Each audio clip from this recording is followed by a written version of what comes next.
a Tuesday morning thick with summer heat, the kind that sticks to your skin before 10 o'clock, an old man walked into the downtown branch of First Metropolitan Trust. He wasn't in a hurry. His steps were slow but steady, each one placed like he'd already decided exactly where his foot would land. He wore a pair of brown work pants neatly pressed despite their age, and a short-sleeved shirt with tiny holes near the collar, worn from years, not neglect.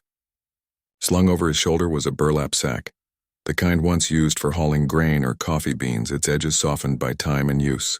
It looked out of place among the sleek glass counters and digital kiosks of the modern bank, but he carried it like it held something precious. Most people in the lobby didn't notice him at first. A young couple argued in hushed tones over a mortgage application. A woman tapped impatiently on her phone while waiting for a teller. Two security guards stood near the entrance, eyes scanning for anything unusual. But this man didn't register as a threat. He was just another older black man, the kind folks often overlook, assuming he's either lost or asking for spare change. One teller glanced his way, then quickly looked back at her screen. Another pretended to shuffle papers. No one offered help. No one asked if he needed directions. They just let him be, until he did something unexpected. Instead of lining up at the counter or heading for the ATMs, he turned toward the manager's office. It sat at the back of the branch behind a wall of glass etched with the bank's logo. A small brass plaque on the door read, "Derek Langley, Branch Manager."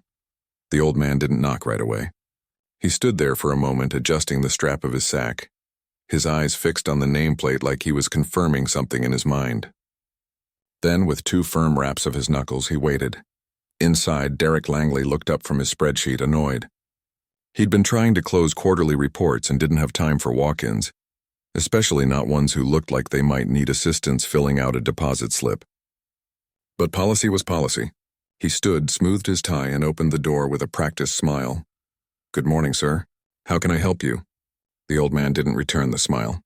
Not out of rudeness, but because his expression carried something heavier. Resolve, maybe, or the quiet weight of memory. He stepped inside without waiting for an invitation, closed the door behind him, and placed the burlap sack carefully on the edge of the desk. "I own this bank," he said. The words hung in the air, simple and direct. Langley blinked. Then he laughed, a short, nervous chuckle meant to ease the tension. "Oh, okay," he said, still smiling, but now glancing toward the door, as if checking whether anyone had overheard. "Well, that's interesting. Can I get you some water? It's awfully warm out there." The old man didn't move. "I'm not joking." Langley's smile faltered. He glanced at the sack again. It looked harmless, just cloth and string, but something in the man's tone made his stomach tighten. "Sir, I appreciate you coming in, but I think there might be a misunderstanding. This branch is part of a national institution. Ownership isn't something individuals just claim." "I'm not claiming," the man said. "I'm stating a fact." He reached into the sack and pulled out a single sheet of paper, yellowed at the edges, folded carefully along creases that had been made decades ago. He unfolded it slowly, as if the paper might tear if rushed, and laid it flat on the desk between them. The ink was faded but still legible. Metropolitan Savings and Loan, Share Certificate Number 01. Issued this 12th day of March, 1948, to Ezekiel Whitmore, representing 51% ownership interest in said institution. Below it were two signatures, one in bold cursive, the other stamped with an official seal. Langley stared. He'd seen old documents before, birth certificates, wills, even antique bonds, but nothing like this. And certainly not from someone walking in off the street with a burlap bag. He picked it up gently, half expecting it to crumble. It didn't. The paper was brittle but intact, the seal still raised under his fingertips. "Where did you get this?" he asked, voice lower now. "It belonged to my grandfather," the man replied. "He helped start that bank. Right after the war. When black folks couldn't get loans anywhere else, they built their own place. This," he tapped the certificate, "was their proof." Langley swallowed. He wanted to dismiss it, wanted to call security or at least escort the man out politely. But something stopped him. Maybe it was the calm certainty in the man's eyes. Maybe it was the way he stood, straight-backed, unshaken, like he'd been waiting his whole life for this moment.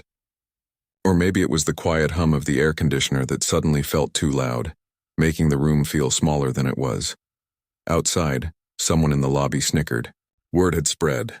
A few employees had gathered near the water cooler, whispering. One snapped a photo with her phone. Langley saw it and felt a flicker of panic. This could go viral. Could become a meme. Crazy old man claims he owns the bank. That kind of thing. He couldn't let that happen. Let's sit down, he said, gesturing to a chair. Tell me more. The man sat, but only because he chose to, not because he was told. As he spoke, his voice stayed even, unhurried. He explained how his grandfather, a farmer who'd bought land with money saved from sharecropping, joined 6 other black men in pooling their resources to open a bank in 1946. They'd operated out of a brick building on Elm Street, offering fair loans, safe savings accounts, and dignity to a community long denied both. By 1948, they'd issued shares. His grandfather held the majority, not for power, but to protect what they'd built. Then came the pressure. Inspectors showing up weekly. Loans suddenly called in. Rumors spread that the bank was unstable. Within 4 years, Metropolitan Savings and Loan was acquired by a larger institution, what would eventually become First Metropolitan Trust. The shareholders were told it was a merger. They were given paperwork they didn't fully understand. Most signed, exhausted by the fight, but his grandfather kept the original certificate. Said it was proof we were here, the old man said. Even if nobody remembered. Langley listened, his mind racing. He'd never heard this story. Not in training, not in company history packets. The bank's official timeline began in the 1960s, clean and corporate, with no mention of a black-owned predecessor. But now, faced with this document and the man holding it, he couldn't unsee it. He promised to look into it. Called a junior compliance officer to make a copy of the certificate. Offered the man a business card. We'll be in touch, he said. The old man nodded, folded the paper back into its precise creases, and returned it to the sack. He didn't thank Langley. Didn't smile. He just stood, adjusted the strap on his shoulder, and walked out the same way he'd come in. Slow, steady, unnoticed by most. But this time people watched. Not with laughter, but with something closer to wonder. And in his office, Langley stared at the copy of the certificate on his desk, the words 51% ownership burning in his mind. He picked up the phone, not to dismiss the claim, but to find out just how deep this history really went. The next morning, the branch felt different. Not in any obvious way. Same fluorescent lights, same quiet beeps from the ATMs. But there was a tension in the air, like everyone was holding their breath. Derek Langley hadn't slept much. He'd stayed late the night before, scanning the old certificate into the system, emailing it to the legal department, even calling a cousin who worked in historical archives just to ask, is this even possible? By 9 a.m., a young woman named Lena from compliance showed up unannounced. She'd seen the scan and couldn't let it go. I looked up Metropolitan Savings and Loan, she told Langley in a low voice, closing his office door behind her. It's real. There are newspaper clippings from the late 40s. Photos, too. Black men in suits standing in front of a brick building with that name above the door. She pulled out her tablet and showed him a black and white image. 7 men, serious-faced, arms crossed or holding hats, standing proudly in front of a modest but solid-looking bank. One of them bore a striking resemblance to the man who'd walked in the day before. Langley rubbed his temples. But that bank doesn't exist anymore. Technically, it was absorbed, Lena said. But here's the thing. Under state banking law, if a financial institution is merged rather than dissolved, and if original share certificates were never formally voided or redeemed, they might still carry legal standing, especially if the merger lacked proper shareholder consent. Langley stared at her. You're telling me that piece of paper could actually mean something? I'm saying it's not automatically worthless, she replied carefully. And if that man is who he says he is, the direct heir of the majority shareholder, then we might have a situation.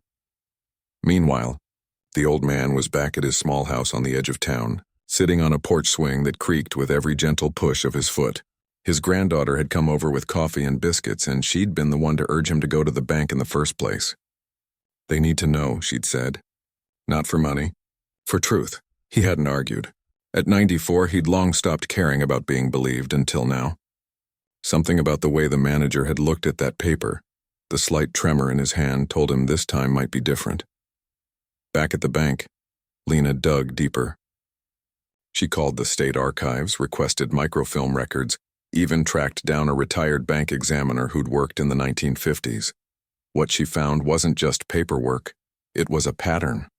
In the years after World War II, dozens of black-owned banks across the South quietly disappeared. Some failed due to lack of capital. Others were pressured into mergers under suspicious circumstances. Loans would be suddenly denied to their biggest clients. Regulatory inspections would happen weekly, then daily. Rumors would spread that the bank was unstable.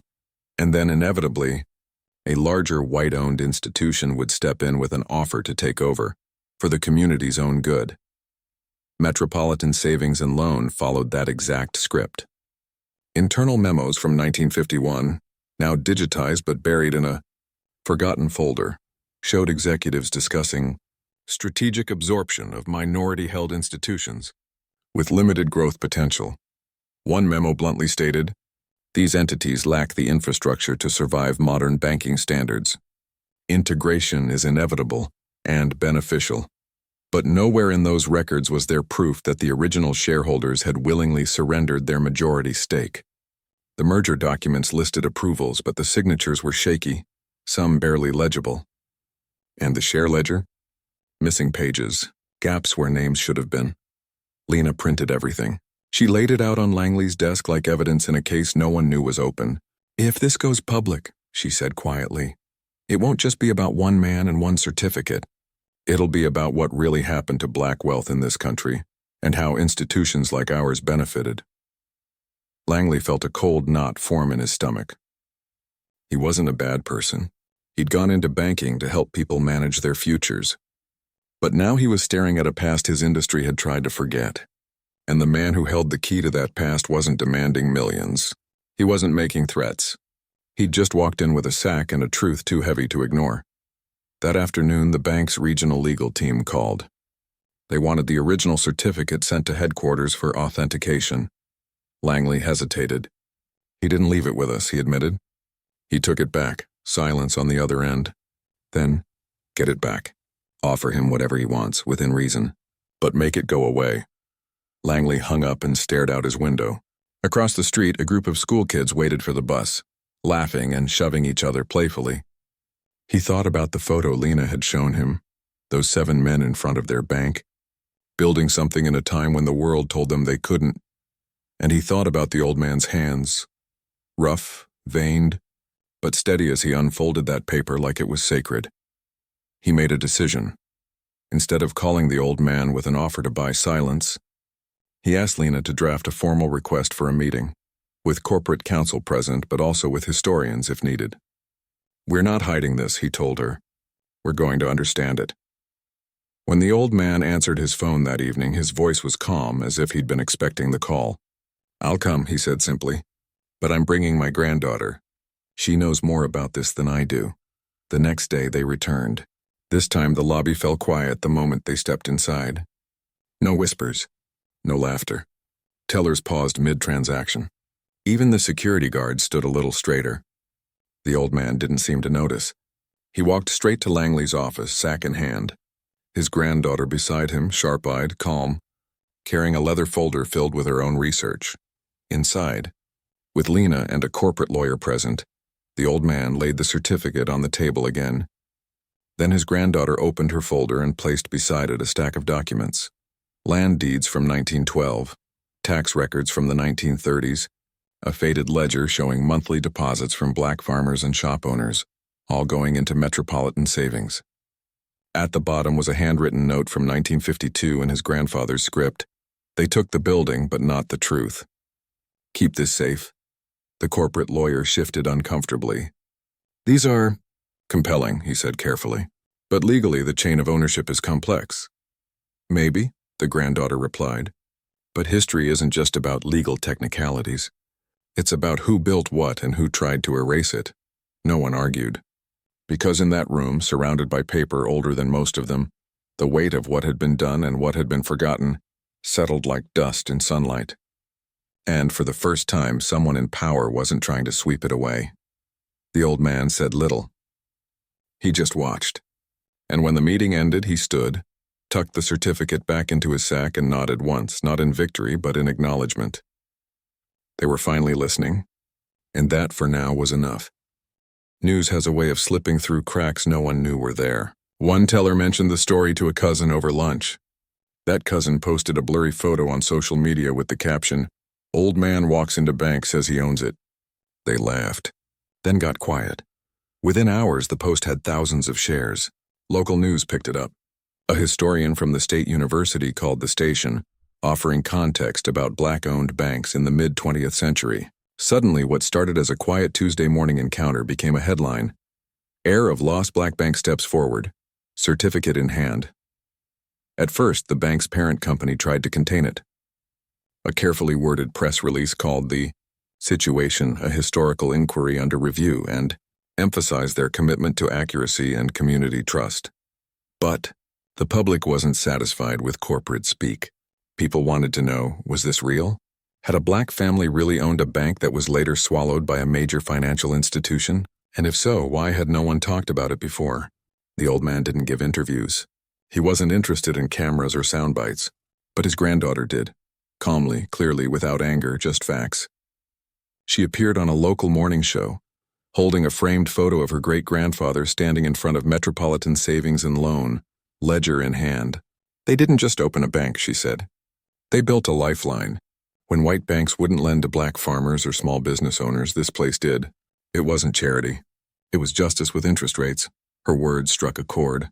Stories began pouring in from across the state.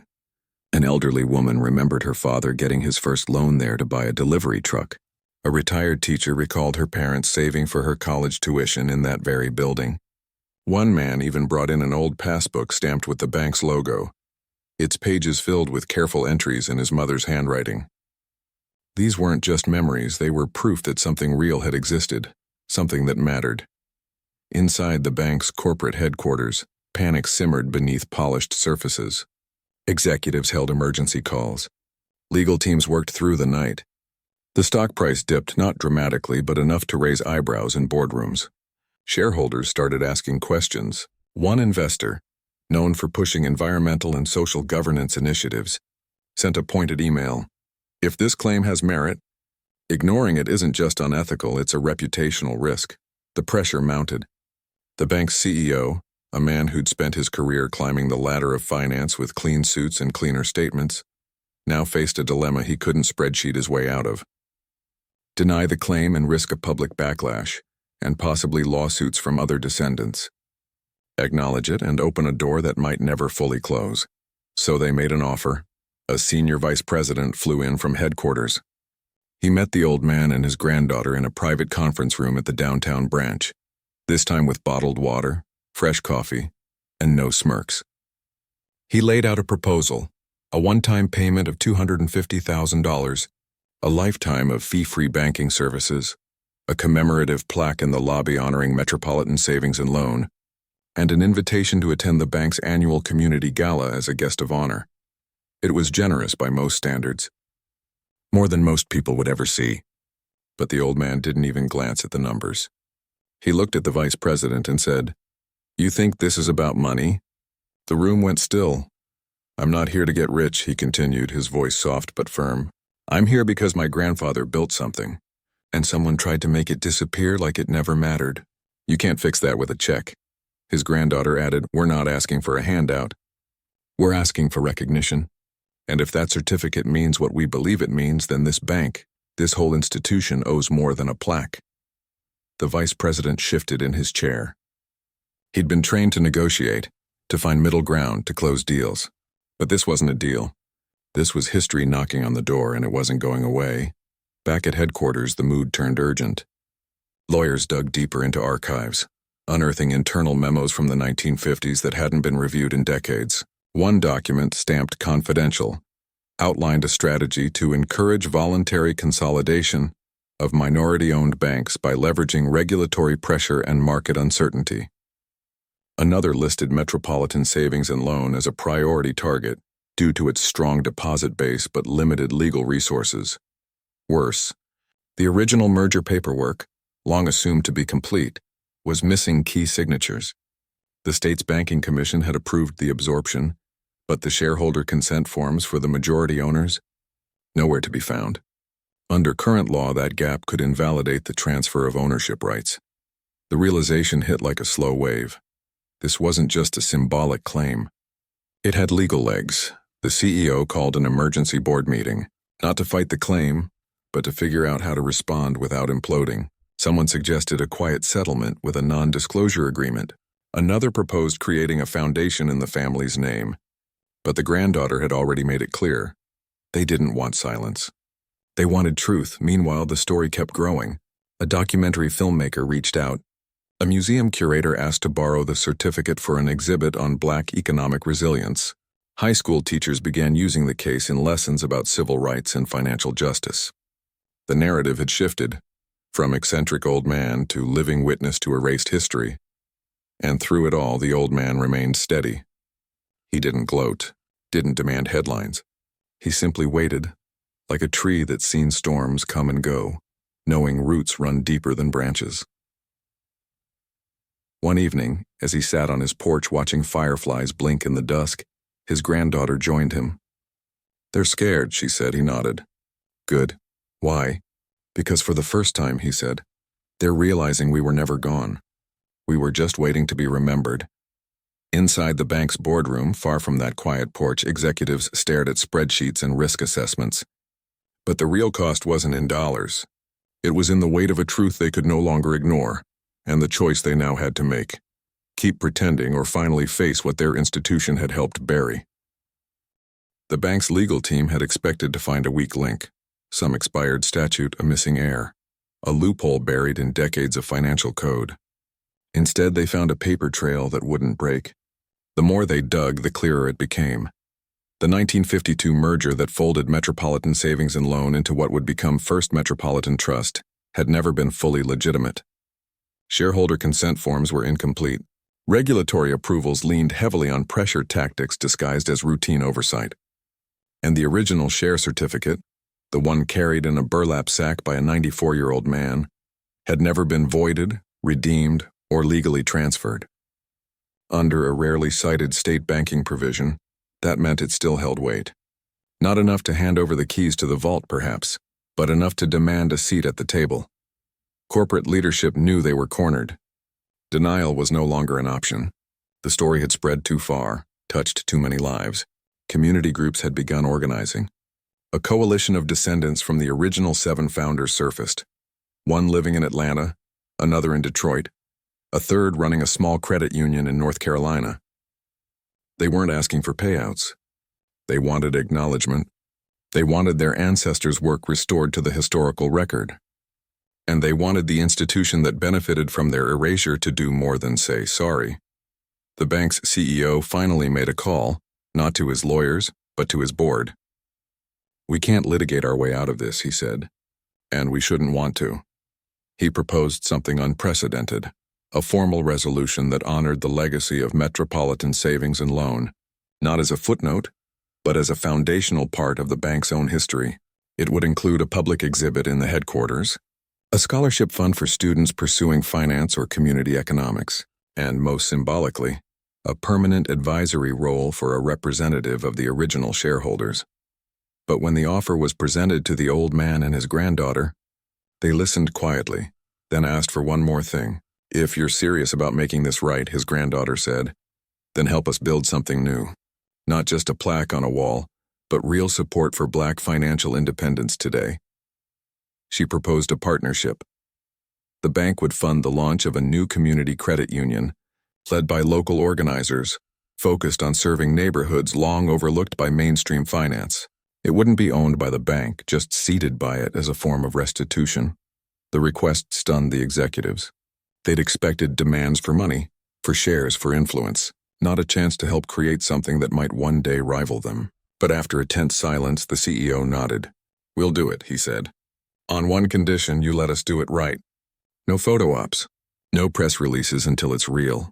Agreement came slowly, carefully, like stitching a tear in old fabric so it holds without showing the mend. Lawyers drafted language that honored the past without exposing the bank to endless liability. Historians helped design the exhibit, ensuring it told the full story, not just the pride, but the pressure, the fear, the quiet courage it took to open a Black-owned bank in that time. The scholarship was named after the 7 founders, with preference given to students from families who'd once banked at Metropolitan. The old man didn't attend most of the meetings. He left that to his granddaughter, who had a sharp mind for detail and a calm way of cutting through corporate fog. But he did insist on one thing: the original certificate would not be donated. It would remain in the family. "It's not a museum piece," he told her. "It's proof." As plans took shape, something unexpected happened. Employees at the downtown branch, the same ones who'd once ignored him, began stopping by his house with questions. A young teller asked how his grandfather decided on interest rates. A loan officer wanted to know how they assessed risk without credit scores. Even the security guard who'd watched him walk in that first day came by, hat in hand, to apologize for not offering help. The old man welcomed them all. He served sweet tea, told stories about his grandfather's stubborn fairness, and never once made them feel small for not knowing. Inside the bank, culture began to shift. Training sessions now included a module on the history of financial exclusion in America. New hires learned about redlining, about how black families were denied mortgages not because they couldn't pay, but because systems were built to keep them out. It wasn't guilt they were teaching, it was awareness. And from awareness, responsibility. The biggest test came when the board voted on the final resolution. Some members still worried about precedent. "If we do this," one asked, "what stops others from coming forward?" The CEO looked around the room and said, "Nothing." And maybe that's exactly what needs to happen. The vote passed unanimously. On the day the agreement was signed, the old man wore his best suit, the one he'd kept for funerals and weddings. He didn't smile much, but his eyes held a quiet light, like embers finally given air. His granddaughter stood beside him, not as a spokesperson, but as a bridge between generations. The CEO shook their hands, not with the stiff formality of a deal closed, but with the humility of a debt acknowledged. Later, as they walked out of the building together, a group of high school students on a field trip stood near the entrance, listening to a guide describe the new exhibit going up in the lobby. One girl spotted the old man and whispered to her friend, "That's him. That's the one who brought the sack." They didn't approach. They just watched, wide-eyed, as if seeing history walk by in real time. He noticed them, nodded gently, and kept walking. Back home, he placed the burlap sack on his kitchen table next to the certificate. He ran a hand over the rough fabric, remembering his grandfather's hands, calloused from farming, steady when signing papers. "We didn't do this for fame," he murmured, more to himself than anyone else. "We did it so they'd know we were here, and now, finally, they did." The bank hadn't just admitted a piece of forgotten history. It had opened a door, one that led not backward but forward, to new loans for small businesses, to scholarships for kids who'd never seen a bank as anything but a place that said no, to a credit union that would carry the same spirit as Metropolitan Savings and Loan. Not profit above all, but people first. The old man didn't need to see it all unfold. He'd done his part. The rest was up to those who came after. And as he sat on his porch that evening, watching the sun dip below the trees, he felt something rare and deep. Peace. Not because he'd won, but because the truth had finally been given room to breathe. The morning of the unveiling felt different, not just at the bank, but in the whole neighborhood. People walked a little slower past the building, glancing through the glass doors like they expected to see something sacred inside. A few brought their children, pointing to the new display being set up in the lobby. "That's where your great-granddaddy kept his savings," one woman told her wide-eyed boy, her voice thick with pride. Outside, a local jazz quartet played soft, steady notes. Nothing flashy, just warm and respectful, like a hymn without words. Inside, the exhibit stood at the center of the lobby, lit by soft spotlights. It wasn't flashy either. No flashing screens or loud videos. Just a glass case holding the original share certificate, carefully mounted beside a black and white photo of 7 men in front of a brick building with Metropolitan Savings and Loan carved above the door. Below it, handwritten letters, ledger pages, and a small burlap sack, empty now but treated like an artifact. A plaque read, "Built on dignity, erased by design, remembered by truth." The old man arrived just before noon. He wore the same brown pants from that first visit, but this time with a clean white shirt and a tie his granddaughter had picked out. He didn't come through the front door like a guest. He walked in like he belonged, which in a way no one could deny anymore he did. Employees stood as he passed, not because they were told to, but because it felt right. Even the branch manager, the same man who'd once offered him water thinking he was confused, stepped forward and shook his hand without a word. The old man nodded, not with triumph, but with quiet acknowledgement. They'd both come a long way. At the front of the room, the bank's CEO waited beside a podium. He didn't give a long speech, just a few honest sentences. We spent decades telling a story that left people out.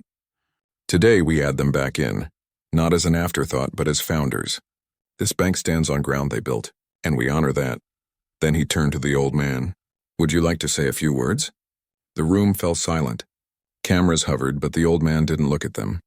He looked at the faces in the photo behind him, his grandfather's face among them, and then at the crowd, former customers, descendants, students, neighbors, even a few reporters who'd followed the story from the beginning. I ain't here for vindication, he said, his voice steady, clear, carrying without needing a microphone. Vindications for courtrooms and headlines, this is just truth catching up. He paused, letting the words settle like dust in sunlight. My grandfather didn't open that bank to get rich. He opened it because folks like him were told they didn't deserve a fair chance. Banks wouldn't lend to them. Stores wouldn't take their checks. So they built their own, not out of anger, out of love. Love for their families, their neighbors, their future. He looked around the modern lobby, the digital screens, the sleek furniture, the logo that now carried a footnote of history. You can't bring back what was lost, but you can stop pretending it never existed, and you can make sure the next generation knows we were here, we built, and we mattered. Applause started slowly, then grew, not loud or showy, but deep, like the kind that comes from the chest, not the hands. After the ceremony, the CEO approached him again. We'd be honored if you'd take the advisory seat we offered, he said gently. Your voice would mean a lot. The old man shook his head. I've said what I needed to say. He turned to his granddaughter, who'd been standing quietly nearby, watching everything with calm eyes. She's the one who should sit there. She looked surprised but not shocked. She'd known this moment might come. Are you sure? She asked softly. You've got the mind for it, he said, and the heart. Don't let them turn it into just another committee. Keep it real, she nodded. And just like that, the torch passed, not with fanfare but with trust. In the weeks that followed, the exhibit became more than a display. School groups toured it regularly. Teachers brought lesson plans about economic justice, redlining, and community resilience. The scholarship fund received its first applications, essays filled with dreams of opening businesses, supporting families, changing systems. And the new credit union, seated by the bank but run by local leaders, opened its doors in a renovated storefront just 10 blocks away. Its first loan went to a young woman starting a bakery, using a recipe passed down from her grandmother, who, as it turned out, had once cashed her paycheck at Metropolitan Savings and Loan. The old man visited the credit union once just to see it. He didn't say much, just stood near the entrance watching people come and go, some nervous, some hopeful, all treated with respect. A staff member recognized him and offered him coffee. He accepted, sipped it slowly, then left without a word. Back at his house, he kept the burlap sack on a shelf in his living room, next to his grandfather's pocket watch and a framed photo of the original bank. Visitors sometimes asked if he felt proud. He'd just shrug. Pride's a heavy thing, he'd say. I'm just glad they finally listened. The bank, for its part, changed in ways both visible and quiet. Annual reports now included a section on historical accountability.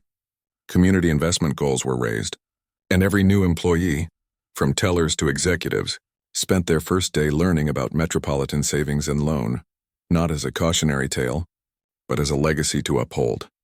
But the real victory wasn't in press releases or policy changes. It was in the high school student who wrote a paper on Black financial pioneers and cited the exhibit as her inspiration. It was in the elderly man who brought his grandson to open his first savings account, saying, "This place remembers us now." It was in the quiet understanding that history isn't just what's written in books. It's what's honored in action. One evening, as the old man sat on his porch watching fireflies blink in the warm dusk, his granddaughter joined him with 2 glasses of sweet tea. They didn't talk about banks or certificates or legacies. They talked about the neighbor's garden, the weather, the way the light hit the trees just before sunset. After a while, she asked, "Do you think they'll remember us in another 50 years?" He took a slow sip, then smiled, a real one, small but deep. "They don't have to remember us," he said. "They just have to keep building." And in that moment, with the hum of crickets and the soft glow of porch lights, it felt like enough. Not because the past had been fixed, but because the future had been given a chance to do better. He didn't need more than that.